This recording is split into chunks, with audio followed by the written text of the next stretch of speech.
దేవుని నామమునకు మహిమ కలుగును గాక. అనుదిన పరిశుద్ధ గ్రంథ పఠనం. మార్చి 27 ప్రార్థన. దయగల తండ్రి, కృపగల దేవ, పరిశుద్ధుడానికి వందనాలు, స్తోత్రాలు. గడిచిన దినములన్నీ నీ కృపలో జ్ఞాపకం చేసుకుని మరి ఒక నూతన దినము ఆయుష్ను ఆరోగ్యం నుంచి మాకు దయచేశారు. మీకు వందనాలు ప్రభువా. ఈ దినం వాక్యం ద్వారా మాతో మాట్లాడి మమ్మల్ని బలపరచండి. వినిన వాక్యం మా హృదయాల్లో ఫలింపచేయమని యేసుక్రీస్తు అతి పరిశుద్ధ నామంలో అడిగి వేడుకొనిచున్నాము మా పరమ తండ్రి. ఆమేన్. న్యాయాధిపతుల గ్రంథము 12 నుండి 14 అధ్యాయములు. 12వ అధ్యాయము. ఎఫ్రాయిమీయులు కూడుకొని ఉత్తర దిక్కునకు పోయి, నీవు అమ్మోనీయులతో యుద్ధము చేయబోయినప్పుడు నీతో వచ్చుటకు మమ్ము నేల పిలవలేదు. నీవు కాపురమున్న నీ ఇంటిని అగ్నితో కాల్చివేయదమని యెఫ్తాతో చెప్పగా, యెఫ్తా, నాకును నా జనులకును అమ్మోనీయులతో గొప్ప కలహము కలిగినప్పుడు నేను మిమ్మల్ని పిలిచితిని గాని మీరు వారి చేతుల్లో నుండి నన్ను రక్షింపలేదు. మీరు నన్ను రక్షింపకపోవుట నేను చూచి నా ప్రాణమును అరచేతిలో ఉంచుకుని అమ్మోనీయులతో యుద్ధము చేయబోతుని. అప్పుడు యెహోవా వారిని నా చేతికి అప్పగించను గనుక నాతో పోట్లాడుటకు మీరు ఏల నేడు వచ్చితిరనెను. అప్పుడు యెఫ్తా గిలాదు వారిని అందరినీ పోగు చేసుకుని ఎఫ్రాయిమీయులతో యుద్ధము చేయగా, గిలాదు వారు ఎఫ్రాయిమీయులను జయించిరి. ఏలయనగా వారు ఎఫ్రాయిమీయులకును మనష్షీయులకును మధ్యను గిలాదు వారైన మీరు ఎఫ్రాయిమీయుల ఎదుట నిలవక పారిపోయిన వారి అనిరి.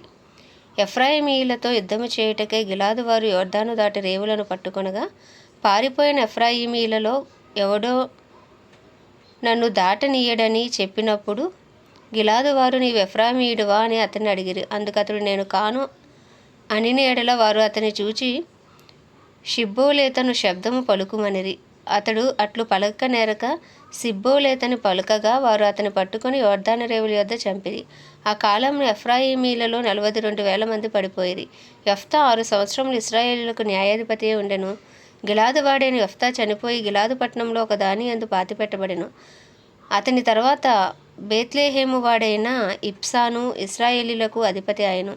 అతనికి 30 మంది కుమారులను 30 మంది కుమార్తెలను ఉండిరి. అతడు కుమార్తెలను తన వంశమును చేరని వారికి ఇచ్చి తన వంశమునకు చేరని 30 మంది కన్యలను తన కుమారులకు పెండ్లి చేసెను. అతడు 7 ఏండ్లు ఇశ్రాయేలీయులకు అధిపతిగా ఉండెను. ఇబ్సాను చనిపోయి బేత్లెహేములో పాతిపెట్టబడెను. అతని తర్వాత జెబూలూనీయుడైన ఏలోను ఇశ్రాయేలీయులకు అధిపతి ఆయను.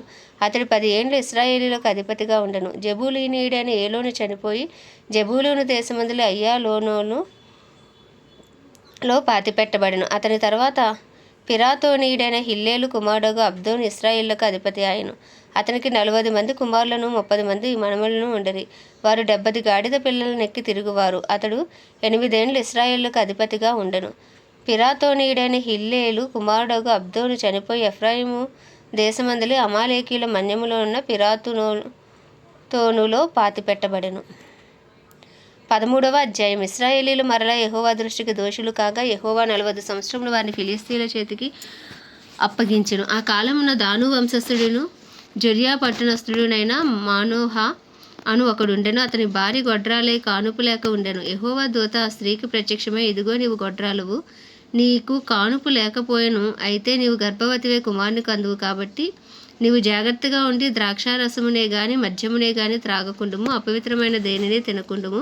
నీవు గర్భవతివై కుమారుని కందువు. అతని తల మీద మంగళకత్తి వేయకూడదు. ఆ బిడ్డ గర్భమున పుట్టినది మొదలుకొని దేవునికి నాజీరు చేయబడిన వాడే ఫిలిష్తీయుల చేతిలో నుండి ఇశ్రాయేలును రక్షింప మొదలుపెట్టునని ఆమెతో అనగా, ఆ స్త్రీ తన పెనివిటి యొద్దకు వచ్చి, దైవజనుడొకడు నా యొద్దకు వచ్చెను, అతని రూపము దేవదూత రూపమును పోలినదే మిక్కిలి భీకరముగా ఉండెను. అతడు ఎక్కడి నుండి వచ్చినో నేను అడగలేదు. అతడు తన పేరు నాతో చెప్పలేదు. కానీ ఆలకించుము, నీవు గర్భవతివై కుమారుని కందువు. కాబట్టి నీవు ద్రాక్షారసమునే గాని మద్యమునే గాని త్రాగకుండుము, అపవిత్రమైన దేనినైనను నీవు తినకుండుము. ఆ బిడ్డ గర్భమున పుట్టినది మొదలుకొని చనిపో వరకు దేవునికి నాజీరు చేయబడిన వాడే ఉంటునని నాతో చెప్పినాను. అందుకు మనోహ, ప్రభువా, నీవు పంపిన దైవజనుడు మరలా మా యొద్దకు వచ్చి పుట్టబోవు ఆ బిడ్డను మేమేమి చేయవలనో దానిని మాకు నేర్పునట్లు దయచేయమని యెహోవాను వేడుకొనగా, దేవుడు మనోహ ప్రార్థన ఆలకించెను గనుక ఆ స్త్రీ పొలంలో కూర్చుండగా దేవుని దూత ఆమెను దర్శించెను. ఆ సమయంలో ఆమె పెనివిటి అయిన మనోహ ఆమె యొద్ద ఉండలేదు కనుక ఆ స్త్రీ త్వరగా పరిగెత్తి, ఆనాడు నా యొద్దకు వచ్చిన పురుషుడు నాకు కనబడనని అతనితో చెప్పాను. అప్పుడు మనోహ లేచి తన భార్య వెంబడి వెళ్ళి ఆ మనుషుని వద్దకు వచ్చి, ఈ స్త్రీతో మాట్లాడిన వాడవు నీవేనా అని అతను అడగగా, అతడు నేనే అనెను. అందుకు మనోహ, కావున నీ మాట నెరవేరినప్పుడు ఆ బిడ్డ ఎట్టివాడగునో అతడు చేయవలసిన కార్యమేమిటో తెలుపమని మనవి చేయగా, యెహోవా దూత, నేను ఆ స్త్రీతో చెప్పినదంతా ఆమె చేయకొనవలెను, ఆమె ద్రాక్షావళి నుండి పుట్టినదేదియో తినకూడదు. ఆమె ద్రాక్షారసమునైనను మద్యమునైనను త్రాగకూడదు.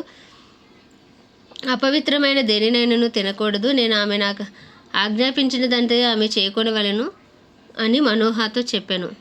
అప్పుడు మనోహ, మేము ఒక మేకపిల్లను సిద్ధపరిచి నీ సన్నిధిని ఉంచి వరకు నీవు ఆగమని మనవి చేసుకొనుచున్నామని యెహోవా దూతతో చెప్పగా, యెహోవా దూత, నీవు నన్ను నిలిపినను నీ భోజనము నేను తినను. నీవు దహనబలి అర్పించి ఉద్దేశించినట్లే యెహోవాకు దాన్ని అర్పింపవలనని మనోహతో చెప్పెను.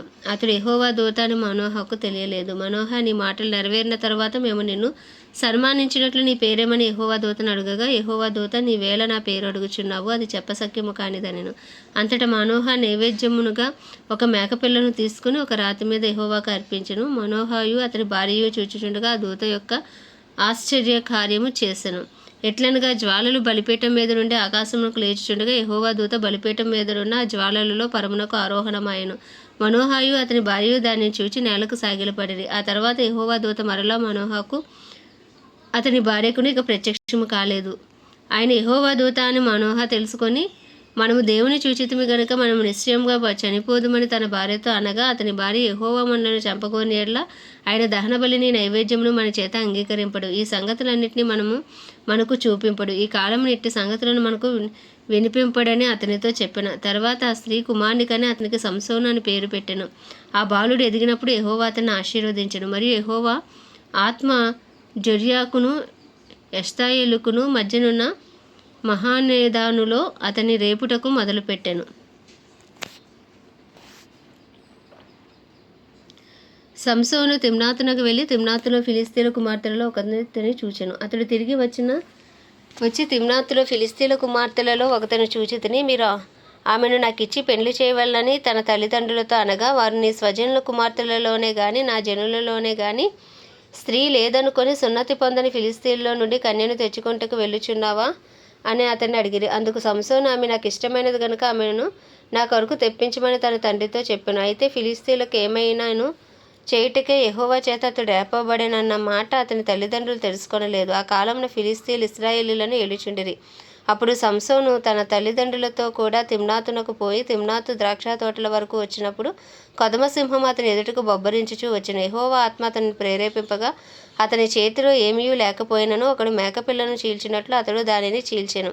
అతడు తాను చేసినది తన తండ్రితోనైనను తల్లితోనైనను చెప్పలేదు. అతడు అక్కడికి వెళ్ళి ఆ స్త్రీతో మాట్లాడినప్పుడు ఆమె యందు సంసోనుకు ఇష్టము కలిగెను. కొంతకాలమైన తర్వాత అతడు ఆమెను తీసుకుని వచ్చుటకు తిరిగి వెళ్ళుచుండగా ఆ సింహపు కళేబ్రమును చూచుటకే ఆ వైపు తిరిగినప్పుడు సింహపు కళేబ్రములో తేనె తీగల గుంపును తేనెయు కనపడగా అతడు ఆ తేనె చేత ఉంచుకుని తినుచూ వెళ్ళుచూ తన తల్లిదండ్రుల వద్దకు వచ్చి వారికి కొంత నీయగా వారును తినిరి. అయితే తాను సింహపు కళేబ్రములలో నుండి ఆ తేనెను తీసిన సంగతి వారికి తెలియజేయలేదు.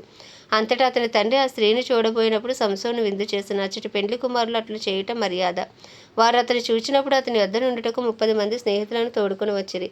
అప్పుడు సంసోను, మీకు ఇష్టమైన ఎడల నేను మీ ఎదుట ఒక విప్పుడు కథను వేసెదను.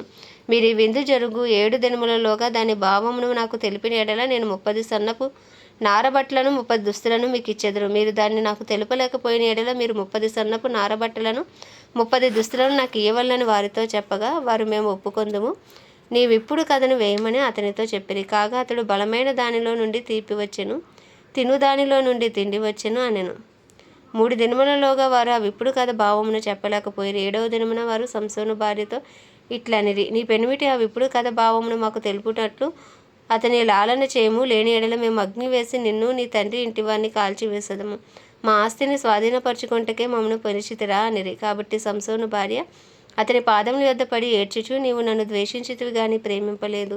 నీవు నా జనులకు ఒక విప్పుడు కథను వేసితివి, దాన్ని నాకు తెలుపువైతివి అనగా, అతడు నేను నా తల్లిదండ్రులకైనను దాన్ని తెలుపలేదు, నీకు తెలుపుదునా అని అన్నప్పుడు ఆమె వారి విందు దినములు 7 అతని యొద్ద ఏడ్చుచూ వచ్చెను.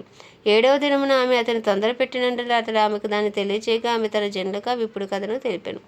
7వ దినమున సూర్యుడు అస్తమింపక మునుపు ఆ ఊరి వారు, తేనె కంటే తీపి అయినది ఏది, సింహము కంటే బలమైనది ఏది, అది అతనితో అనగా, అతడు నా దూడతో దున్నకపోయిన ఎడల నా విప్పుడు కథను విప్పలేక ఉందరని వారితో చెప్పాను. యెహోవా ఆత్మ అతని మీద మరలా రాగా అతడు అష్కేలోనుకు పోయి వారిలో 30 మందిని చంపి వారి సొమ్మును దోచుకుని తన విప్పుడు కథ భావమును చెప్పిన వారికి బట్టలిచ్చాను. అతడు కోపించి తన తండ్రి ఇంటికి వెళ్ళగా అతని భార్య అతడు స్నేహితునిగా భావించుకొనిన అతని చెలికానికి ఇయ్యబడెను. ఆమె దేవుడి పరిశుద్ధ వాక్యము మన వినికిడిలో దీవించును గాక. ప్రార్థన. దయగల తండ్రి, కృపగల దేవ, పరిశుద్ధుడానికి వందనాలు, స్తోత్రాలు. జీవాధిపతి, న్యాయాధిపతి, మృత్యుంజయుడ, మహాగణుడ, మహిమా ఘనతకు అర్హుడవు, యోగ్యుడవు, పూజ్యుడవు నాయన. కృపను చూపుటకు ఐశ్వర్యవంతుడవుతుంది. కృపాసత్య సంపూర్ణుడు దేవానికి వందనాలు, స్తోత్రాలు. అయ్యా, ఉదయ కాలమున మా అపరాధములు, పాపములు, దోషములు, అతిక్రమములను క్షమించండి నాయన. నీ రక్తంతో మమ్మల్ని కడగండి, పవిత్రపరచండి, పరిశుద్ధపరిచి నీ సన్నిధి కాంతి మా మీద ప్రకాశింపచేయండి. నీ కృపలో మమ్మల్ని జ్ఞాపకం చేసుకోండి. నీకు నాయన మా బంధువులు, స్నేహితులు, ఇరుగు పొరుగు అందరినీ రక్షించండి. మా కుటుంబంలో రక్షణ లేని వారికి రక్షణ దయచేయండి, విడుదల లేని వారికి విడుదల దయచేయండి ప్రభా. అలాగే తండ్రి నాయన, గొప్ప దేవుడా, మా పట్టణాన్ని రక్షించండి. క్రైస్తవులందరినీ రూపాంతరపరిచి నీ రూపులోకి మార్చుకోండి. అయ్యా నాయన, పరిశుద్ధాత్మ అనుభవంలోనికి నడిపించండి ప్రభా. నీ సాక్షులుగా నిలవబెట్టండి. బుద్ధి కలిగిన కలిగిన వల్లే సిద్ధపాటు కలిగిన జీవితాలు ప్రతి క్రైస్తవునికి మీరు దయచేయమని వేడుకొంచున్నాం. దైవజనులు, సేవకులు, సేవకురాలు అందరి కొరకు ప్రార్థిస్తున్నాం ప్రభా. ధైర్యంతో వాక్యములు బోధించి అనుకూలమైన సమయంలో వారికి అనుగ్రహించండి దేవా. వారి రాకపోకలని కాపుదలు ఉంచండి నాయన. వారి అవసరతలన్నీ నీ మహిమేశ్వరంలో తీర్చమని ప్రార్థిస్తున్నాం ప్రభా. అయ్యా తండ్రి, ప్రపంచ దేశంలో అన్నిటి కొరకు వాటిని పరిపాలిస్తున్న రాజులు, నాయకులు, వారి కింద పనిచేస్తున్న అధికారుల కొరకు ప్రార్థిస్తున్నాం. నీతి న్యాయంతో పరిపాలించకాల్సిన బుద్ధి, జ్ఞాన, వివేకములను వారికి అనుగ్రహించండి ప్రభా. ఇజ్రాయెల్ దేశాన్ని జ్ఞాపకం చేసుకుని ఇజ్రాయెల్ సరిహద్దుల సమాధానం ఉంచి ఇజ్రాయెల్ ప్రజలకు క్షేమం అనుగ్రహించండి దేవా. రాజ్యానికి వందనాలు, స్తోత్రాలు, స్థుతులు చెల్లించుకుంటున్నాం. అయ్యా తండ్రి, ప్రపంచ దేశాల్లో జరుగుతున్న యుద్ధమును గూర్చి ప్రార్థిస్తున్నాం ప్రభా. నీ కృప కలుగును గాక ప్రభా. సామాన్య ప్రజలు ఎన్నో ఇబ్బందులు పడుతున్నారు నాయన. నీ కృపను చూపించండి తండ్రి. ఇరాను, ఇజ్రాయేలు నాయన, అమెరికా మధ్య జరుగుతున్న యుద్ధము అయ్యా నాయన ఆగిపోవునట్లు కృప చూపి నాయన నీ కనికరాన్ని మరలా చూపించమని ప్రార్థిస్తున్నాం తండ్రి. అయ్యా తండ్రి నాయన, గొప్ప దేవుడా, మీరే సహాయం ఇచ్చేయండి, కృప చూపండి. మా భారతదేశాన్ని మీ హస్తాలకు అప్పచెప్పుకుంటున్నాం. 140 కోట్ల భారతదేశ ప్రజలపై నీ కృప కలుగును గాక. భారతదేశ ప్రజల మనోనేత్రాలు తెరవబడును గాక, హృదయం తెరవబడును గాక, రాతి గుండెలు తీసి మాంసపు గుండెలు పెట్టబడును గాక. అయ్యా, నీ పేరు పెట్టబడిన నీజను తమను తాము తగ్గించుకుని చేసిన ప్రార్థనలకు జవాబు వచ్చును గాక తండ్రి నాయన. అయ్యా తండ్రి, కడవరి వర్షమేమి దిగిరండి, కడవరి ఉజ్జీవాన్ని రగిలించండి. అయ్యా తండ్రి నాయన, మా దేశ ప్రధాని గారిని, ప్రెసిడెంట్, వైస్ ప్రెసిడెంట్లను, గవర్నర్లు, చీఫ్ మినిస్టర్స్, ఎమ్మెల్యేలు, ఎంపీలు, ఎమ్మెల్సీలను, వారి కింద పనిచేసిన అధికారులు అందరికీ నాయన రక్షణార్థమైన కృపనివ్వండి ప్రభు. వారి మనోనేత్రాలు తెరవండి, హృదయాలు తెరవండి. నీ చిత్తానుసారమైన పరిపాలన చేయుటకు వారికి కావాల్సిన బుద్ధి, జ్ఞాన, వివేకంలో మీరు అనుగ్రహించమని ప్రార్థిస్తున్నాం. అయ్యా, మా దేశ సరిహద్దుల్లో సమాధానం ఉంచండి. Indian army, navy, air force చుట్టూ నీ కాపుదల, భద్రత ఉంచండి ప్రభు. మా దేశానికి క్షేమము దయచేయండి నాయన. సూసైడ్ స్పిరిట్స్, యాక్సిడెంట్ స్పిరిట్స్ యేసు నామంలో లయపరచబడును గాకని ప్రార్థిస్తున్నాం తండ్రి. అయ్యా, హత్యలు, మానభంగాలకు పురుగొల్పుతూ దురాత్మ శక్తులు యేసు నామంలో బంధించబడును గాకని ప్రార్థిస్తూ ఈ ఉదయకాలంలో మా దేశాన్ని మీ హస్తాలకు అప్పచెప్పుకుంటూ అయ్యా, యేసుక్రీస్తు అతి పరిశుద్ధ నామంలో ఈ చిన్న ప్రార్థన మనవి ఆలకించమని యేసు నామంలో అడిగి వేడుకొంచున్నాం మా పరమ తండ్రి. ఆమేన్. పరలోకమందున మా తండ్రి, నీ నామం పరిశుద్ధపరచబడును గాక. నీ రాజ్యం వచ్చును గాక. నీ చిత్తం పరలోకంలో జరుగుతున్నట్లు భూమి అందరం జరుగును గాక. మనదిన ఆహారం నేడు మాకు దయచేయము. ఇలా అపరాధం చేసిన వారిని మీకు క్షమించిన ప్రకారం మా అపరాధమును క్షమించు. మమ్మల్ని శోధనలోకి తేక దుష్టుని బారి నుండి తప్పించము. ఎందుకంటే రాజ్యము, బలము, శక్తి, మహిమయు నీవే ఉన్నది. ఆమేన్. ప్రభేసు రక్తమే జయం, ప్రభేసు వాక్యమే విజయం, ప్రభేసు నామంలో సంపూర్ణ విజయం కలుగును గాక. ఆమేన్, ఆమేన్, ఆమేన్.